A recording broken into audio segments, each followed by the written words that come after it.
आइए सुनते हैं मोक्षदा एकादशी व्रत की कथा। आप सभी भक्तों को मोक्षदा एकादशी व्रत की ढेर सारी शुभकामनाएं। मोक्षदा एकादशी का व्रत जो कि हर वर्ष मार्गशीर्ष यानी कि अग्रहण माह के शुक्ल पक्ष की एकादशी तिथि के दिन मोक्षदा एकादशी का व्रत किया जाता है। मोक्षदा एकादशी के व्रत में इस दिन जो कि भगवान श्री हरि विष्णु, माता लक्ष्मी, एकादशी माता, भगवान श्री कृष्ण और भगवान श्री कृष्ण के दामोदर स्वरूप का पूजन किया जाता है। और मोक्षदा एकादशी के दिन इस दिन जो कि भागवत गीता का भी पूजन किया जाता है। यह सब बड़ा ही पुण्य फलदायक माना गया है। एकादशी का व्रत जो कि हर माह के कृष्ण पक्ष और शुक्ल पक्ष की एकादशी तिथि के दिन एकादशी का व्रत किया जाता है। हर व्रत का अपना अपना विशेष महत्व है। इसी प्रकार से मार्गशीर्ष अग्रहण मास शुक्ल पक्ष की मोक्षदा एकादशी का अपना विशेष महत्व है। जो भी भक्त सच्ची श्रद्धा के साथ मोक्षदा एकादशी का व्रत करते हैं, भगवान का पूजन करते हैं, कथा श्रवण करते हैं, व्रत में नियमों का पालन करते हैं, तो इस व्रत के प्रभाव से मनुष्य का ही नहीं अपितु उनके पितरों का भी यह भला करता है।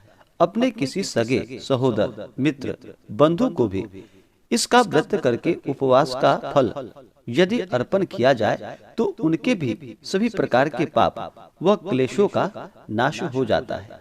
तो आइए सुनते हैं मोक्षदा एकादशी व्रत की कथा। तो बोलिए प्रेम से भगवान श्री हरि विष्णु की जय, माता लक्ष्मी की जय। भगवान श्री कृष्ण से युधिष्ठिर बोले कि हे जनार्दन, आपको नमस्कार है। हे देवेश, मनुष्यों के कल्याण के लिए मार्गशीर्ष शुक्ल एकादशी का नाम एवं महात्म्य वर्णन कर यह बतलाइए कि उसकी विधि क्या है, उस दिन किस देवता की आराधना होती है। महाराज युधिष्ठिर के ऐसे वचन को सुनकर भगवान श्री कृष्ण कहने लगे कि हे पांडुनंदन, तुम धन्य हो जो इस प्रकार लोकोपकारी प्रश्न तुमने किया है।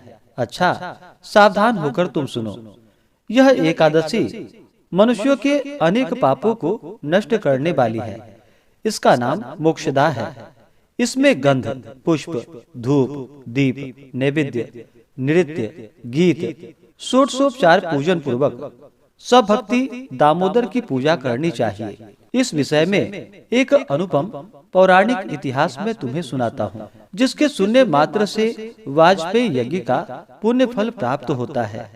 नरक में गए हुए माता और पिता एवं अन्य परिवार वाले भी अवश्य ही स्वर्गलोक को प्राप्त होते हैं। अस्तु, आप उस कथा को सावधान पूर्वक सुनिए। हे राजन, पवित्र गोकुलपुरी में किसी समय पहले एक वैखानस नाम का राजा राज्य करता था। वह राजा अपनी प्रजा का पुत्र के समान पालन करता था। उसके राज्य में चारों वेदों को जानने वाले कर्मनिष्ठ ब्राह्मण निवास करते थे। एक दिन रात में राजा ने स्वप्न में देखा कि उनके पूज्य पिताजी महाभयानक नरक में पड़े हैं और राजा को देखकर प्रार्थना करने लगे कि पुत्र, कोई उपाय करो, मुझे इस भीषण यंत्रणा से बाहर करो। प्रातः काल उठने पर राजा का मन परम खिन्न था। वह यही सोच रहा था कि किस प्रकार अपने पूज्य पिताजी को नरक से बाहर करे। बहुत कुछ विचार करने पर भी जब कोई विचार स्थिर नहीं हो सका, तब राज दरबार में जाकर उत्तम उत्तम ब्राह्मण, विद्वानों, ज्योतिषियों और तपस्वियों को बुलाकर तथा रात के स्वप्न का समुचित वृतांत बतलाकर सब लोगों से प्रार्थना कर निवेदन किया कि कोई ऐसा उपाय निकाला जाए जिससे मेरे पिता का उद्धार इस महान नरक से हो, क्योंकि उनकी दशा पर मुझे अत्यंत ही खेद है और दुख है। यह मेरा राज्य, सुख और ऐश्वर्य सारा का सारा एकदम निरर्थक है। हाथी, घोड़ा, धन, संपत्ति, स्त्री, पुत्र एवं परिवार मुझे कुछ भी आनंद कर प्रतीत नहीं होता। नहीं सोचता कि मैं क्या करूं, कहां जाऊं और किस प्रकार पूज्य पिताजी के कष्टों का निवारण करूं। उस समर्थवान पुत्र का जीना किस काम का, जिसके पूर्वज नरक में पड़े हो। राजा के हृदय से ऐसे उद्गार सुनकर ब्राह्मणों ने एक स्वर में कहा कि राजन, यहाँ से समीप ही परवर्तक मुनि का आश्रम है। वह महामुनि भूत, भविष्य एवं वर्तमान तीनों लोकों के ज्ञाता है। वह आपको कोई न कोई युक्ति अवश्य ही बतलाएंगे। ब्राह्मणों की ऐसी वाणी सुनकर राजा ने परवर्तक मुनि के आश्रम की ओर प्रस्थान किया। वह आश्रम कैसा था? वहाँ अनेक शांतचित्त योगी, श्रेष्ठ मुनि और तपस्वी अपने अपने धार्मिक कार्यों में संलग्न थे। वह स्थान चतुर्वेद ज्ञाता वेदज्ञों से परिपूर्ण था। ऐसे ऐसे महात्माओं से घिरे हुए परवर्तक मुनि अत्यंत तेजोमय दूसरे ब्रह्मा के समान दिखलाई पड़ रहे थे। राजा ने मुनि को साष्टांग नमस्कार किया। मुनि ने आशीर्वाद देकर उनके परिवार और राज्य के कुशल समाचार उनसे पूछा। राजा ने कहा कि हे भगवान, आपकी कृपा से परिवार एवं राज्य सभी कुशल पूर्वक है। यद्यपि राज्य में किसी प्रकार की बाधा एवं विघ्न नहीं है, तथापि कुछ मानसिक कष्ट इस समय अवश्य कष्ट दे रहे हैं। उन्हीं के निवारण के लिए आपकी सेवा में मैं उपस्थित हुआ हूँ। आशा ही नहीं, विश्वास है कि अब आपकी दया से वे भी दूर हो जाएंगे। राजा के ऐसे वचन को सुनकर मुनि ध्यान अवस्थित होकर बोले और फिर भविष्य का चिंतन करने लगे। एक मुहूर्त बाद जब उनकी आंखें खुली तो बोले कि हे राजन, तू अपने पापी पिता की यातनाओं से दुखी होकर यहाँ आया है।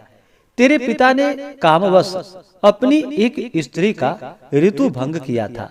ऐसे पाप के फल स्वरूप वह नरक यातना भोग रहा है। मुनि के ऐसे वचन को सुनकर राजा ने कहा कि हे भगवान, किस दान, पुण्य एवं व्रत से मैं उनका उद्धार कर सकता हूँ? कुछ विचार कर मुनि ने कहा कि राजन, अग्रहण मास के शुक्ल पक्ष की एकादशी का व्रत आप सपरिवार करिए और उसका पुण्य अपने पिता के लिए अर्पण कीजिए, तो अवश्य ही आपके पिता का उद्धार होगा। राजा ने मुनि के आश्रम से आकर उनकी आज्ञा अनुसार सपरिवार एकादशी का व्रत कर उसका पुण्य अपने पिता को अर्पण कर दिया। फलस्वरूप उसके पिता को नरक से निकाल एक दिव्य विमान में बैठाकर स्वर्ग भेजा गया। जाते हुए आकाश मार्ग से अपने पुत्र को धन्यवाद और कल्याण होने का आशीर्वाद देते गए। राजन, इस मोक्षदा एकादशी का व्रत करने वाले के समस्त पाप नष्ट हो जाते हैं और वह मोक्ष पाता है। इससे बढ़कर मोक्ष देने वाला कोई दूसरा व्रत नहीं है। इस व्रत के करने वाले को क्या फल मिलता है, इसे मैं भी नहीं जानता। हाँ, इस कथा के मात्र सुनने एवं सुनाने से वाजपेयी यज्ञ का फल प्राप्त होता है। स्वर्ग एवं मोक्ष को देने वाला यह एकादशी का व्रत चिंतामणि स्वरूप है।